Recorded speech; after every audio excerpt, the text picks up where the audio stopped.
an idea, right? And I believe this is an even more valuable skill set than being able to sell a tangible product. So a couple initial thoughts I have. First is that if you want to get really great at promoting, I think one of the first steps is getting really great at selling. Okay, like that is really what we're talking about here. And the other thing is promotion has to be specific, and it needs to be dripping with enthusiasm, with belief. The same way that I teach people to sell Cutco in training, which is, hey, listen, people don't buy Cutco. They buy your belief and your conviction in the product. People don't buy the knives. Stay with me here. People don't buy the knives. They buy the fact that you genuinely believe that they should. And I think promotion is the exact same way. When you're promoting events, like, is it being promoted from a place of authenticity? Is it organic and genuine, right? Do you really believe that this event is going to be highly impactful for this person? I'll tell you, part of the reason I'm able to do this so powerfully is through my own personal experiences. You know, when I think about the ability to promote, I think about, man, if Larry wasn't as good at promoting as he was, right, would I have gone to SC2 as a brand new rep? So I started July 2007, and I started about like a week and a half. Basically, my fast start was during SC2 push. And I remember Larry saying, hey, we have this conference coming up, blah, blah, blah, blah. I'm like, yeah, not going. You know, I have zero interest in that.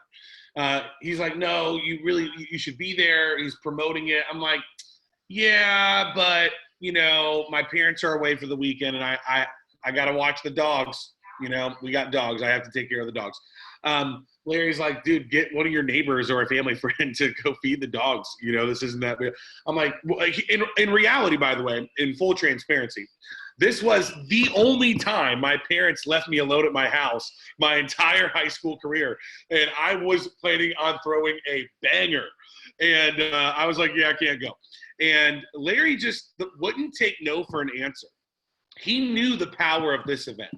He knew that getting me there meant my retention in the business.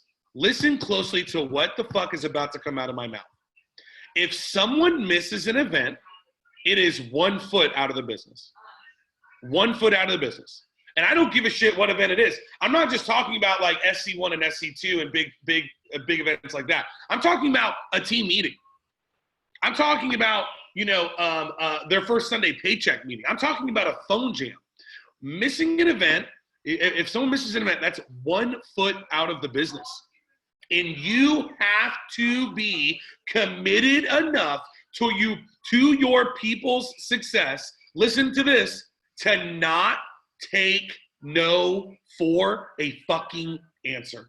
Okay? That's just the first place to start. Like, I remember Hunter Boone was an assistant manager of mine. And this was summer of 2017, or 16, I want to say. This kid was sharp, went to UNC Chapel Hill, chemistry undergrad, is currently finishing dental school at UNC Chapel Hill. And, you know, he's like, listen, I can't go to SC2.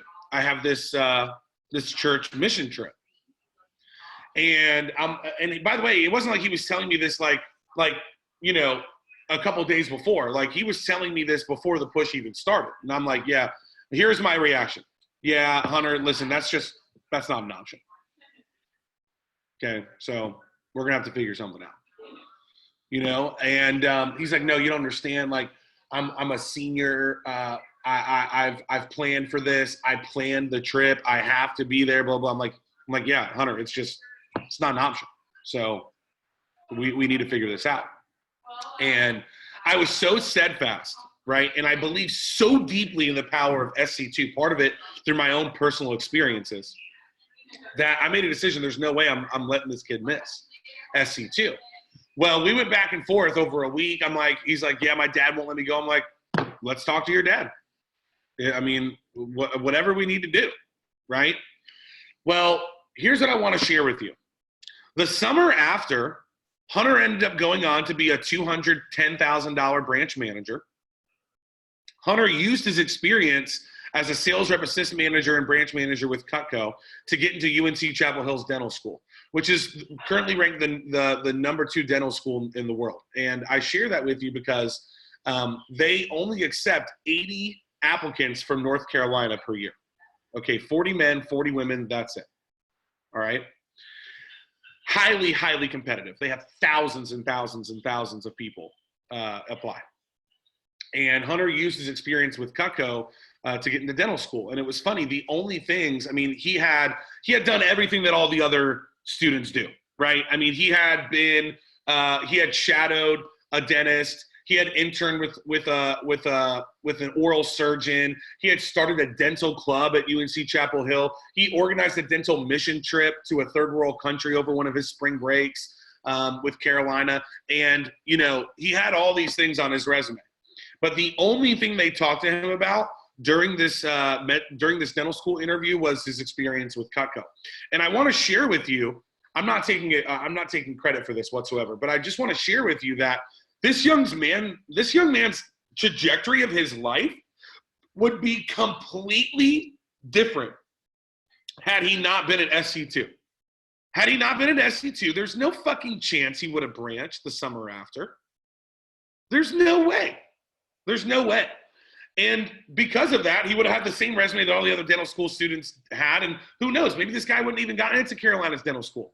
He's about to finish. He has his I believe his white coat ceremony is in a year or two, but I think he has a year left of dental school. But that's like one of the things that's like one of the stories that's really stuck with me. So I want to share with you 5 keys to the art of promotion. Okay, 5 keys to the art of promotion. Then I'm going to share with you 10 things that you would need to be really good at promoting. Okay, so promotion. Here's how I want you to think about. Here's how I really want you to think about promotion. Promotion equals rep retention. Okay, promotion equals rep retention. Promotion equals development. You all are blessed enough to work, privileged enough to work with one of the greatest division managers in our company, okay? One of the single greatest division managers in our company. And what you need to understand is if you get people in front of Kathy Kristen, they are going to retain and develop, okay? She is so fucking good at what she does. You need to be good about getting people exposed to her, getting people in front of her. So 5 keys to the art of promotion, and then 10 things to be really good at promoting. Key number 1. Key number 1 is confidence. Confidence. Promotion takes confidence. Here's what I want you to know. In a situation, okay, whoever arrives to an interaction with more energy and confidence will be the person that influences the other person, okay? You know, as an example, customers always come to a Cutco demo with a I'm not going to buy energy and confidence, right? And the rep comes to that interaction with a Cutco is amazing, everyone gets it, you are too, energy and confidence. Whoever comes to that interaction with more energy and confidence will be the person that influences the other person, okay? So the first step is you have to know that you are going to be the person that makes the sale, period, end of story, okay? You've got to take confidence in your own phone jam, your own team meeting. Do you have confidence in those things, that they are going to be impactful events for your people? One thing I want to challenge you on is, you know, listen, if you're having a problem getting people to phone jams, getting people to team meetings, getting people to paycheck meetings, getting people excited about being on your alliance, getting to morning workshops, look in the mirror. It's probably because deep down, you know that your shit sucks and that people aren't going to be impacted by it. So develop your skills in a way that you know if people are exposed to what you are giving them, that they are going to go, whoa, holy shit, that melted my face. I'm in. One of the reasons I feel like I'm able to really get people in front of me and make the sale for promoting events or TLA or whatever is because I have so much confidence in the product that I'm delivering to those people. I have so much confidence in the product that is my phone jam results. I have so much confidence in the product that is my team meeting, my sales meeting, my recognition, my instruction, my vision. I have so much confidence in my TLA program and what that's going to do to help people learn to manage time, money, energy, themselves, and other people, right? And I think about like the number one thing that you need is confidence. And part of that might be, your skill development and making sure that your shit's buttoned up, your events are kick-ass, your training's awesome, right? That your phone jams are productive, that your team meetings are inspiring, right? The first thing that the art of promotion takes is confidence. One of the things I really want everyone on this call to draw confidence from is your division manager, okay? And I'm not just saying this to build Kathy up, okay? Because this is someone I have literally looked up to since I was 18 years old. I'm now 30. This is someone that I have really revered and looked up to for over a decade of my life. Someone that I modeled my district manager career after. Someone that I modeled my division manager excellence after. That's something that you should draw an enormous amount of confidence from. Not everyone has a Kathy, right? Like, I just want you to understand this. And maybe you do to a point, but you don't understand it to the point that I understand it as I look around at the landscape. Not every division manager is Kathy, okay? And the first thing that takes to be able to promote to a high level is self-confidence and confidence in your skills, in your events, in the impact, and in the productivity of those things. That's number one. Number one is confidence. Number two is your non-verbal communication. Your non-verbal communication. When you think about the art of promotion, I think most people think it's probably just what's coming out of their mouth. I think so much of it has to do with your body language. I think so much of it has to do with, do they feel like this is genuine based on things that are not coming out of your mouth, right? Do they feel like this is organic? Do they feel like this is something that you're deeply convicted in? Can they tell that without hearing your words, right? If they muted the screen, would your body language be what gets them there? And ladies and gentlemen, in a time that we are going to be probably on Zoom for the entire summer, possibly into the fall, this is more important than it's ever been. More important than it's ever been, right? Is your body language congruent with your message, right? That's a question for you to ask yourself. Audit yourself, right? Is your body language portraying and illustrating the confidence that you're trying to highlight in this promotion? Your promotion takes nonverbal communication. Things like your facial expressions, your body language are critical. Number three, power language. Power language. Phrasing like, this event could change the trajectory of your life. This is not a knife conference. This is a life conference. TLA is so much more about you growing as a person, you growing as a professional, and you moving towards the best version of yourself than it is us teaching you how to sell more knives and how to recruit and influence people. Power language, right? Do you speak with certainty? Or do you use words like about, kind of, it could be? No, not it could be, it will. You need to speak in terms of certainty when you are promoting. It's the same way that I conduct the training seminar. Speak in terms of certainty. Use power language.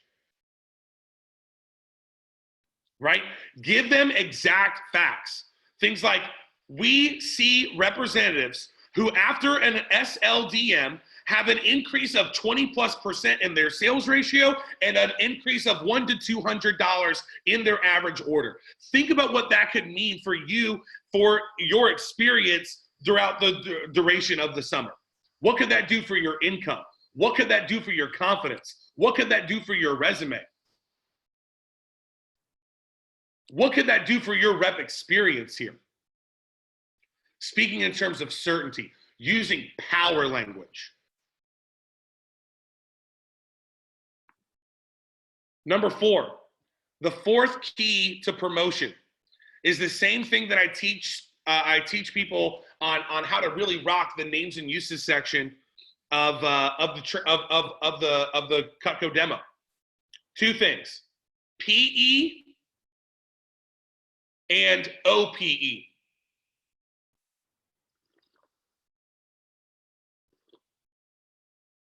PE and OPE. One of the most important aspects of being a great promoter is being a great storyteller. I have go-to stories, okay? And listen, you might be like, well, fuck, Bryan, I'm a new DM. I don't have stories. Okay, cool. Use Kathy's. Use Kathy's stories until you have some of your own, right? Andrew Evans is my boy. You guys all know that name, I'm sure. You know, newly promoted DVC in the Eastern region. This kid's a 23-year-old phenom. He's unbelievable. Well, he switched over to running my training seminar. And at first, when I'm in training and I'm giving stories of 10K fast starters, 20K fast starters, you know, big first weekends, he just used all my stories and acted like they were his reps. Until he developed stories of his own, and now he uses all those stories. Right? Hey, we had a representative go out and sell $10,000 the first day on the job. You're right, we did. The company did. Might not have been you. You don't have to say I had a representative that went out and sold $10,000 their first day on the job. But you could say we, because as a company, we did. Her name was Alex Stubblefield. She sold $10,000 her first day. She sold $6,000 on her first appointment, had 4 more demos after that, and sold a homemaker plus 8 on each one of them. She completed 5 appointments that day for a total of $10,000 CPO and made $2,000 her first day on the job. PE, personal experience. Share your experiences from going to things like SLDMs, conferences, phone jams, morning workshops. And then OPE, other people's experiences. Share the story of the rep who was sucking and then came in for Champions Club for 4 days. They went out their first weekend and they were very, very middle of the road, very middle of the pack. They had sold 800 CPO, or they had sold 1,200 CPO, or they had sold 1,500 CPO. Nothing special. You know, they were very middle of the road, bottom 50% of their training class, but they decided to commit to the Champions Club. They came in Tuesday, Wednesday, Thursday, and Friday morning that week, and that person went on to have a $10,000 fast start, make $2,000 in income because of what they were learning at the Champions Club. Would that be something you'd be excited about learning too? PE and OPE. Think about everything that all the 10 things that I'm about to tell you that you need to be good at promoting. Think about your own personal experience for each one of them, a powerful personal experience. Okay, a personal experience that makes people go shit. Okay, and number 2, another person's experience for each one of the things that I'm going to talk about. Because you don't want to just talk about me, I the whole time, right? Then you seem like an arrogant dick. You want to use other people's experiences. I try to use other people's experiences more than I use my own. I typically go 80-20. Okay, I use the 80-20 rule when it comes to this. About 80% of my stories are other people's experiences, and about 20% of the stories are my own experiences. Okay, so PE and OPE. Key number 5 is know your audience. Know your audience. Put yourself in the shoes of the people that you're talking to. Really think about where are they? Where is their mentality, right? Think about the first time that someone talked to you about going to a knife conference. You're probably like, fuck that. Now, maybe you weren't. Maybe you were the anomaly and you were like the person that was like, hell yeah, I'm in, you know? But me, I'm a rebel. You know, someone tells me to do something, I'm going to do the exact fucking opposite. Okay. You know, like that is the reason I'm a division manager, so that I can do what I want to do and not have people tell me what to do. That's the reason I became a DM, because I wanted the autonomy and the ownership of being the boss and not having a boss. I always had a problem with authority growing up. Right. So, you know, put yourself in the shoes of where people are. You know, one of the things that God calls us to do is to meet people where they are and bring them to where you can see them going. One of your jobs under the banner of the art of promotion, your job is to see people as they can become and not as they currently are. See people for what they can become. But the first step is you got to put yourself in their shoes and bring them to that level, right? Know your audience and fucking work it. Okay? Let me tell you something. It's rare for me, you know, to not use to not use the audience, you know, especially when I'm giving a Zoom talk, and I'll do this in a few minutes. I'll say something like, hey, I'm literally going to say these exact words. Hey, I'm looking for three people to share their biggest light bulb from the first section of this content, right?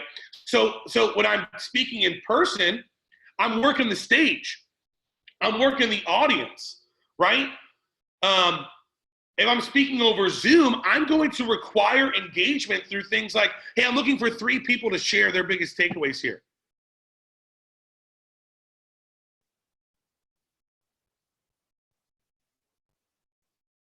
Know your audience and work it. By the way, you might have an audience of newer reps. You might have an audience of more advanced reps. You might have an audience of management candidates. You have to know your audience. Who are you speaking to? And work it. Okay, I'm looking for 3 people. Before I dive into 10 things that you want to be really good at promoting, I'm looking for 3 people to share. 3 shares here. I'm looking for 3 shares on your biggest light bulb from the first section of this content.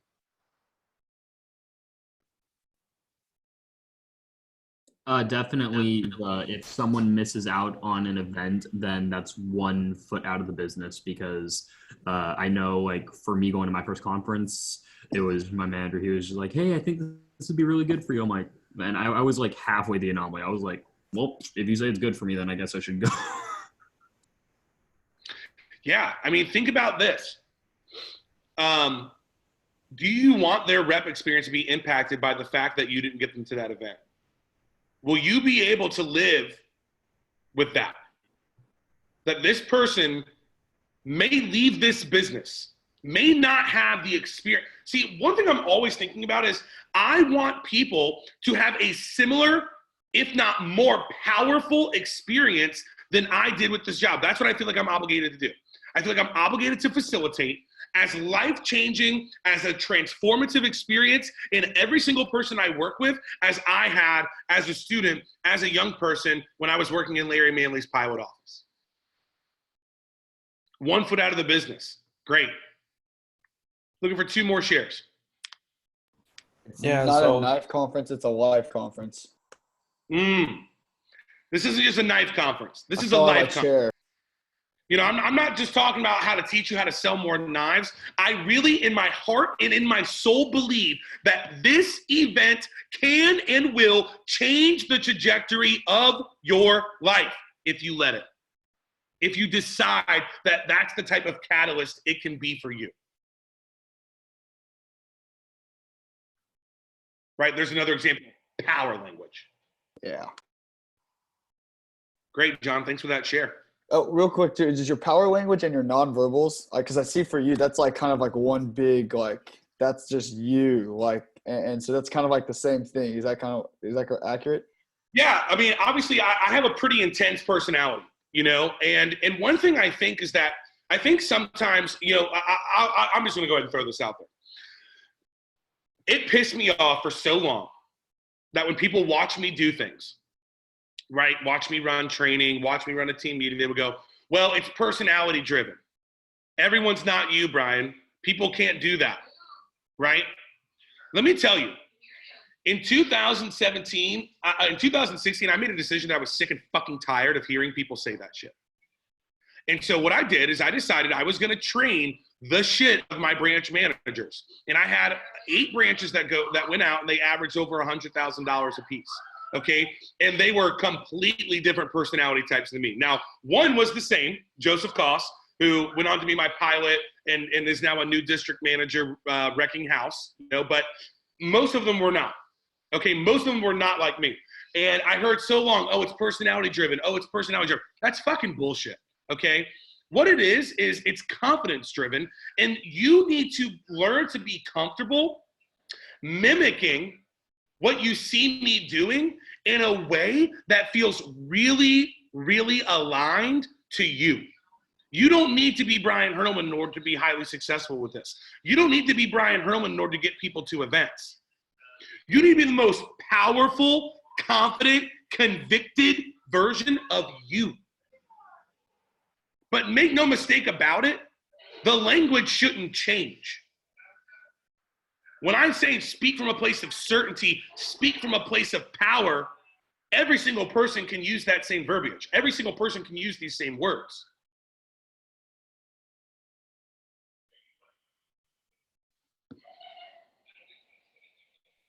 So it's not about the words you say, it's how you say them, right? Because the words just don't change. I mean, here's the deal. I think it's both. I really think it's both. I think it's speaking with that verbiage, speaking with the verbiage that you hear me speaking with, but delivering it in a way, John, that feels super congruent to you.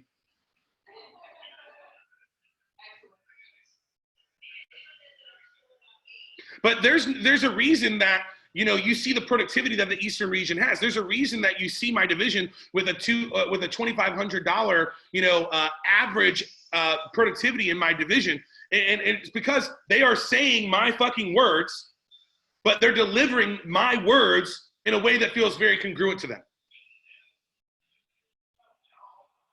Thanks for that share, John. I'm looking for one more. I got one. So this is something that actually is great refresher. Thank you so much, because I've been, coming from a position speaking the words, and you were saying the big thing I hit is, could you turn off your sound and they still feel what you're saying? And I was like, no, not everything I'm doing can you feel me. And I'm like you, if I'm in it, like, you feel what's happening. And I was like, oh my God, I'm missing the key element here, which is just making sure that everything is congruent. If you are a talker with your hands better be moving. If you pace a little bit, make sure you can move a little bit with what you're doing. And that was awesome. Thank you. You're welcome. Hey, on that note too of Zoom training, just so you guys know, I'm going to be doing this in my office, and I'm going to run training the same way that I would normally run fucking training. If you think I'm going to be able to sit, first of all, who the fuck wants to sit for 6 hours, 7 hours in a day anyway?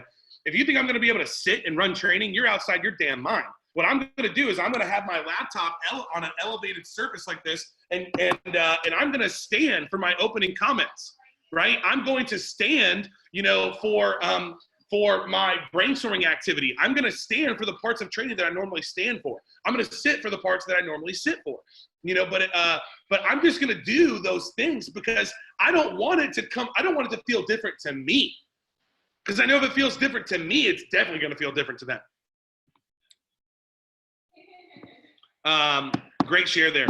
Okay, let's talk about quickly. I'm going to give you 10 things that you need to be really, really good at promoting, okay? And then I'm going to forward Kathy a document. And I can take zero credit for this. One of the things I'm really, really good at is monkey see, monkey do, okay? I am not ever the smartest person in the room, but I tend to be able to run circles around geniuses because I am a doer and I'm an expert executor. Okay, so this document I got from Kyle Preman. Kyle wrote up a document. It's like how to promote everything. Okay, like everything that you could possibly need to promote, it's on there. And it's literally word for word promotion style. Like you could just memorize some of these scripts, like you have like a PR call, an interview. You could literally memorize these scripts, and it's powerful, dirty promotion. So I'm going to forward that to Kat so that she can get that out to you guys. But I'm going to start with 10 things that you need to be really, really good at promoting. 10 things that you need to be good at promoting. Number one, coaching calls. If you're not influencing your people, someone else is. You need to be good at promoting people, calling in for coaching calls, following appointments, calling in while working with customers in order for you to be able to teach and retain and influence and instruct your people. If you can't get good at teaching people and promoting coaching calls, then you're going to be it's going to be tough to retain people because you're not able to help them with emotional management. You're not able to help them with expectation crafting, right? So coaching calls. Number two, you need to be good at promoting phone jams and team meetings, right? Our business is about recruit and create demos. Recruit and create demos. What I tell my assistant managers, and you guys can take this from me, use it. I say, hey, listen, your job is to do two things: increase recruiting and increase CPO, which means creating demos. If at any point in time you are fucking doing something that is not either increasing recruiting or increasing demos, you need to stop what you're doing and do something that will. So you got to be great at promoting phone jams and team meetings. You know, and not only that, but you need to be good at executing upon them, because if you're good at promoting them and then your phone jam blows, if you're good at promoting it and then your team meeting is lame, well, guess what? You're not going to get someone back to that. It's going to be like pulling teeth. You know, I just want to challenge you again. If you're having a problem getting people in, if you're having a problem getting attendance to phone jams, attendance to team meetings, it's probably because your attendance, it's probably because your events suck and people don't want to be there for them, right? It's not very hard to get people to come to events when they know that this is what they're going to fucking get, right? Can you develop your skills in a way where you know you are giving value to people? And it's easy to promote. Once you get them to one, they're like, hell yeah. And then they are your disciples. They're the ones that are getting people to come versus you. The cool uncle factor where a rep here's another rep. They're like, oh yeah, that phone. They're like, no, you don't understand. These team meetings are ridiculous, dude. You got to be there. Right? Where it's not even you. It's not your assistant managers. Culture doesn't change when coaches tell players that's not how we do things. Culture changes when players tell other players that's not how we do things. Can your events be so good that you have your own representatives promoting those things for you? Right? Number three, you need to be good at promoting first promo, first weekend. First promo, first weekend. First promo, first weekend. You get someone to knock out their first promotion, their first weekend. They make at least $100+, and you're going to retain them. And get good at promoting all the things that it takes to get someone to knock out their first promo, first weekend. Like seeing their best five first. Like doing a demo that's full of enthusiasm and conviction. Like completing 10 appointments plus their first weekend. Those are some bullet points that might be under promote first weekend, first promo. Best five, conviction and belief, and 10+ demos first weekend. You need to be good, number four, at promoting the push alliances. When I look at my development class, I don't know if there's anyone that's in my, that's, you know, going out to run it. Here, let me just put it to you this way. Every single branch manager that I'm deploying this summer for my pilot was on my alliance for SC2. Every single one. Every single one. I don't think there's a better opportunity to develop relationships and culture to really tie people in than those push alliances. You got to be good at promoting those. And not to mention that if you really look at, you know, I guess we would call it 2 weeks of SC3. Let's call it 3 weeks of SC2, 2 weeks of SC1, SLC push, Olean push, January push. I mean, we're talking probably about 10 weeks. That makes up 60 plus, 70 plus % of our annual. I mean, we literally do more CPO in those 10 weeks than we do in all the other 42 weeks combined. Right? So if that's not something you're good at promoting, you're cutting yourself off at your knees. Number 5, conferences. Conferences. You've got to be great at promoting conferences, where they get a chance to hear from top sales representatives, where they get a chance to hear from branch managers, where they get a chance to hear, the vector opportunity talk, where they get a chance to dig in on the 3 most important skill sets, which are what? Phone, Rex, close. Phone, Rex, close. If you can teach people how to build rapport and they get good at the phone, Rex, and close, you're going to develop kick-ass fucking sales reps. Okay? Conferences. Number. I know I'm going long here. I want to try to speed this up. Number 6, Dirty 30. I have an entire document that's just the bullet points on how to promote Dirty 30. Things like, hey, Dirty 30 isn't the finish line, it's the starting point. Life begins at Dirty 30. When you hit Dirty 30, you're setting yourself up for financial stability for the rest of your life. Mark my words. When you've hit Dirty 30, you should never have to worry about money another day in your life. You should never have to ask your mom and dad for money the rest of your life. When you hit Dirty 30, you're setting yourself up for an opportunity to join the 5-figure club.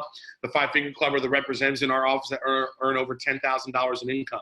Our objective is to have 30 representatives in our pilot office this summer that join the 5-figure club. The quicker you hit Dirty 30, the more you're setting yourself up for an opportunity to join the 5-figure club. Once you hit Dirty 30, you become a member of our President's Club. And then I read the President's Club letter slow as shit. And I build that up like crazy. Right? Number 7, you need to be great at promoting the SLDM. Let me teach you something. The SLDM is Kathy's demo. The way I view the SLDM, that's like my demo as a DVM. And we are fucking good at it. Especially someone like Kat. Okay? That is your division manager's demo. Okay, trust me, you want every representative in your office, every person that you launch and train, you want them to see Kathy's demo, no? Get them in front of her for SLDMs. That is Kathy's demo. Okay, SLDM is one of the things that's in the promotional document. Number 8, you need to be good at promoting President's Club. This is such an underutilized tool in our business, it doesn't even make sense. Like, holy shit. This is one of the biggest things that I promote. I promote this so heavy, it's not even funny. And much of it, by the way, is just reading that letter slow and building it up like crazy. And then I'm going to hold it up in front of the Zoom screen, and I'm going to say, this changes the game. This is not a letter of recommendation from the director of the camp that you were a counselor at for 3 summers. This is not a letter of recommendation from your basketball coach. Okay, this is a hand-signed letter of recommendation from the president and CEO of a $250 million company. This changes the game. Right, going off on the President's Club. Number 9, you need to be good at promoting your DVM. You need to be good at creating leverage. I know who my best district managers are by how their reps interact when they're meeting me for the first time. My best DVMs, their representatives, when they're meeting me for the first time, are like, oh my God, Mr. Hurlman, it's so nice to meet you. Like, they're like in awe. It's like they're in front of someone who's famous. That's how I know who my best branches and district managers are. Is what is my first interaction like with them? If it's super casual, you fucking suck at promoting your DVM. If Kathy ever meets one of your reps, they're like, oh, hi, nice to meet you. That's weird. That's weird. They should be in awe of her, right? Joseph uses all the Chuck Norris jokes to promote me. He's like, yeah, Bryan Hurlman doesn't have heart attacks. His heart's not foolish enough to attack him. Right? Bryan, I've seen, Joseph says shit like, I've seen Bryan Hurlman slam a revolving door shut. Right? Like shit like, that's hilarious and really funny. One of the ones that I always use when I was promoting Larry is like, hey, listen, shaking this man's hand will make you money. In the day and age of Zoom, hearing this woman's voice, just hearing her voice will increase your sales ratio by 10%. I know how to dice onion. That's not the issue here. Really learning how to build up your DVM. Do you know their bio like the back of your hand? It's not like some of them. I'm just telling you, that's the game changer. Because all Kathy, okay, so here's what happens. When you build her up like crazy, when you were amazing at promoting her, they fucking hang on her every word. And part of her words are building up how amazing you are, which in turn creates more influence for you.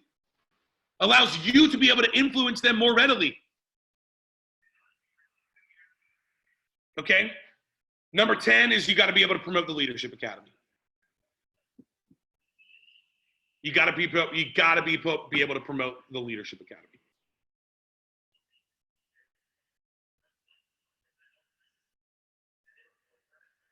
You're able to promote the Leadership Academy, guess what? Kathy's going to convert people into branches for you. 5 things that we teach in the Leadership Academy, 5 things that Leadership Academy is centered around, which is teaching our students how to manage 5 things very, very well. In the Leadership Academy, we teach students how to manage 5 things very, very well. Time, money, energy, themselves, and other people. Time, money, energy, themselves, and other people. And regardless of what you do, regardless of your future career path, regardless of your field of study, those skills make you more successful, more confident, and more marketable, period. From the Leadership Academy is where we select our future assistant and branch managers. And let me tell you something. There's nothing that you could do between the ages of 17 and 22, 18 and 23 that be more impactful for the 5 to 10 years of your life outside of college graduation than having the opportunity to run a branch office. Nothing that would grow you more, nothing that would make your resume stand out more, nothing that would impact the 5 to 10 years of your life in your in your 20s than having the opportunity to be a branch manager with us. That is without question the single greatest skill development, resume development, personal development opportunity that we have in our business. And the Leadership Academy is where we select our future assistant and branch managers. If you don't quite make the cut for varsity, which is branch, you might have an opportunity to make the JV team, which is our assistant managers. Generally, our assistant managers make, in my office, in our division, between $10,000 to $20,000 in income for a summer. It's a learning position. The branch manager position is a leadership position. The assistant manager position is a learning position. And the number one reason that we have someone as an assistant manager is to give them the skills, the knowledge, the know-how, the funding, the confidence to go out there and be a kick-ass branch manager the summer after. And the reason that the reality is, I don't need 10 assistant managers in my pilot office, but that's how many we're going to have this summer. I don't need 10 to have a good summer. Joseph and I, just he and I, 2 people, had $1 million summer, our first summer in the market, okay? I don't need 10 assistant managers to sell a lot of knives. We don't have assistant managers to sell more. Now, do we want to sell more knives? Yeah. Do we want to recruit more people? Yeah. Does having more assistant managers help with that? Absolutely. But the reason that we have someone as an assistant manager is to give them the knowledge, the skills, the funding, the confidence to go out there and be a kick-ass branch manager, because I know there's nothing that would impact your life more than having an opportunity to be a branch and promoting the hell out of Leadership Academy. Okay, looking for another 3 shares on this piece of on this section of content.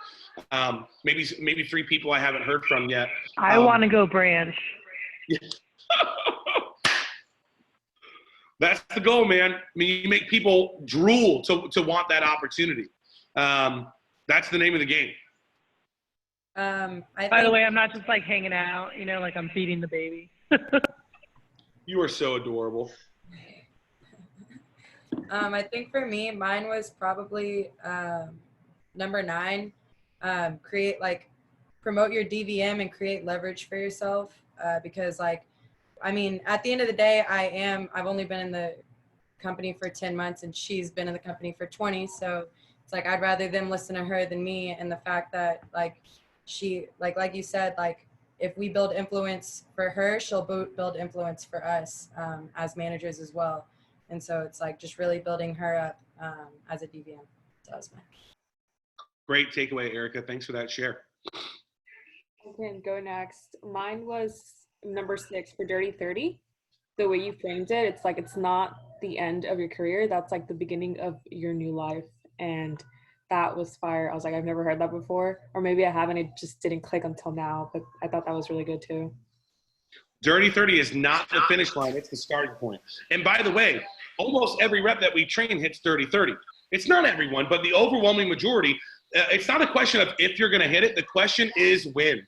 A lot of my top representatives sell $10,000 their first 10 days and hit Dirty 30 in 10 days. I've had representatives do that their first day or two on the job. Lindsay Nichols sold 10 grand her first 2 days. Alex Stubblefield sold 10 grand her first day. Some people it takes them 2 weeks. Some people it takes them 2 months. The question is not, are you going to hit it? The question is how quickly. And remember that Dirty 30 is the starting point, not the finish line. Great takeaway there, Cassandra.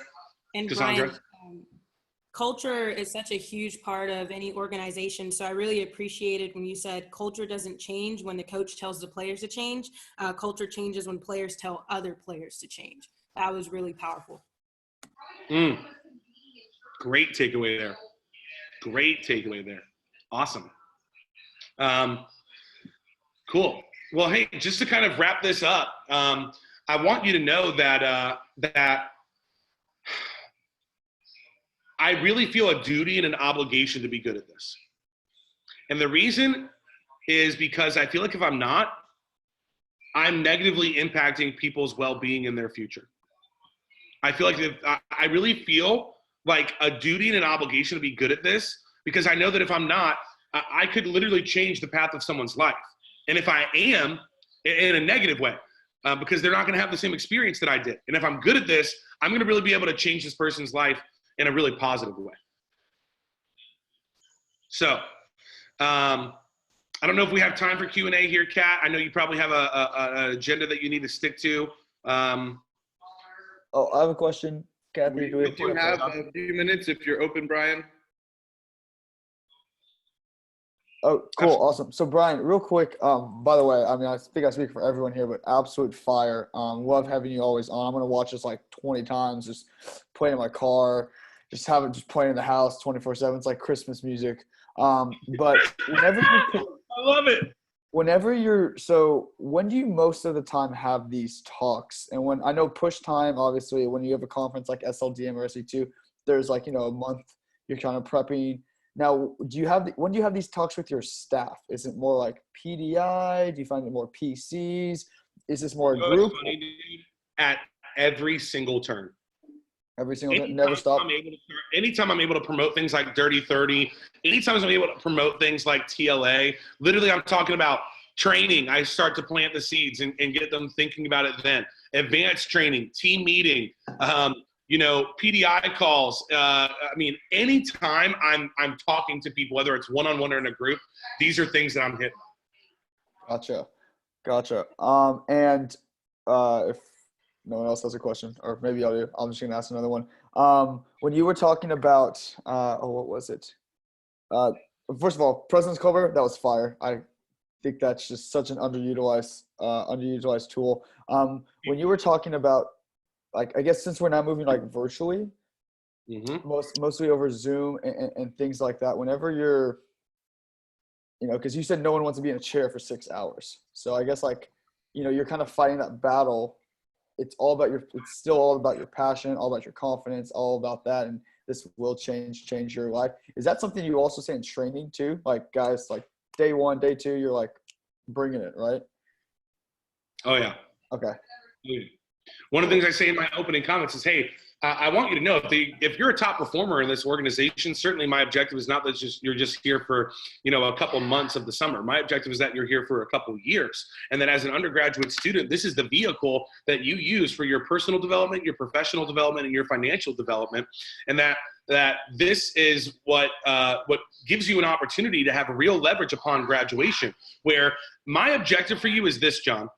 My objective for you is by the time you're graduating from college, if that's the path that you're on, that you are the most sought after college graduate in your graduating class. My objective is that you get more job offers and better job offers than anyone you graduate with because of the skills and confidence and the resume that you've developed here.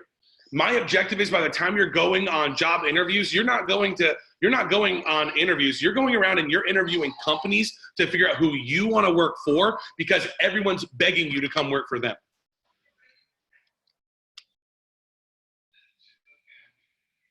Well, thank you. I appreciate that. Any other quick questions, gang?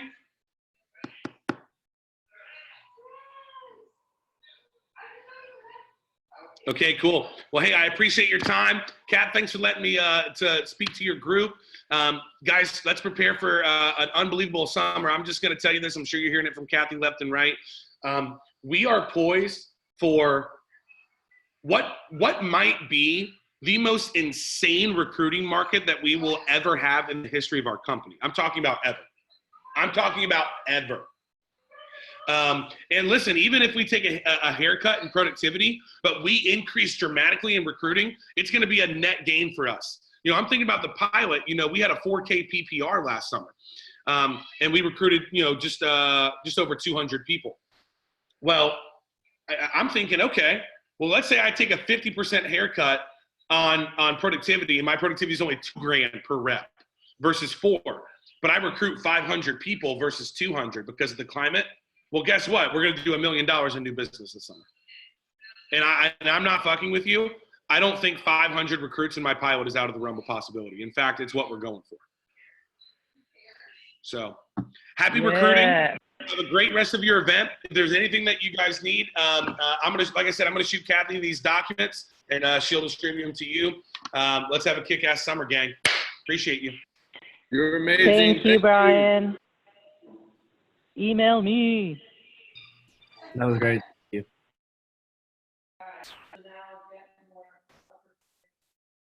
Completely. Guys, my hand is burning. Yeah.